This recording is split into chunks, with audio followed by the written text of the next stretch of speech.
મોંઘવારી મોંઘવારી મોંઘવારી ગુજરાતને આખરે મોંઘવારી નડી જ ગઈ. જો તમારે ગુજરાતમાં સામાન્ય જીવન જીવવું હોય ને તો એના માટે તમારા ખિસ્સામાં ઓછામાં ઓછા 46,000 રૂપિયા જોઈએ. અને આવું હું નહીં, એક સર્વે કહી રહ્યું છે કે ગુજરાત દેશમાં સૌથી મોંઘા રાજ્ય તરીકે પ્રથમ છે. તો એવું કયું રાજ્ય છે જ્યાં સૌથી ઓછા પૈસે જીવી શકાય છે? એ જોઈએ આજના વિડીયોમાં. પણ સૌથી પહેલા લાઈક કરી લો ગુજરાત સમાચારના પેજને અને સબસ્ક્રાઇબ કરી લો અમારી યુટ્યુબ ચેનલને. હાય, ગુજરાત સમાચાર સાથે હું છું હેલી.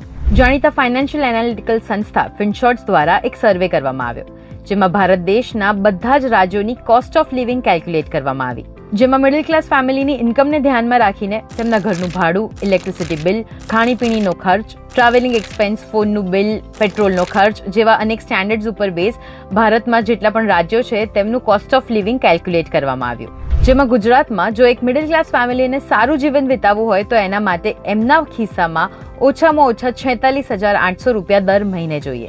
એવી જ રીતે મહારાષ્ટ્રમાં 45,500, મિઝોરમમાં 43,500, કર્ણાટક 43,200, તેલંગાના 39,900, હરિયાણા 39,200, પંજાબ 36,500, મણિપુર 33,000, ત્રિપુરા 32,400, ઉત્તર પ્રદેશ 29,900, પશ્ચિમ બંગાળ 29,800, બિહાર 25,900 અને જ્યાં આપણે સૌથી ઓછા પૈસે જીવન ગુજારી શકીએ છીએ એ છે હિમાચલ પ્રદેશ 23,600. તો આમાંથી તમે કયા શહેરમાં રહો છો અને શું તમારા શહેરનું પણ કોસ્ટ ઓફ લિવિંગ વધારે છે? અમને કમેન્ટ્સમાં ચોક્કસથી જણાવજો. અને આવા ઇન્ટરેસ્ટિંગ વિડીયોઝ માટે જોડાયેલા રહો ગુજરાત સમાચાર.com સાથે.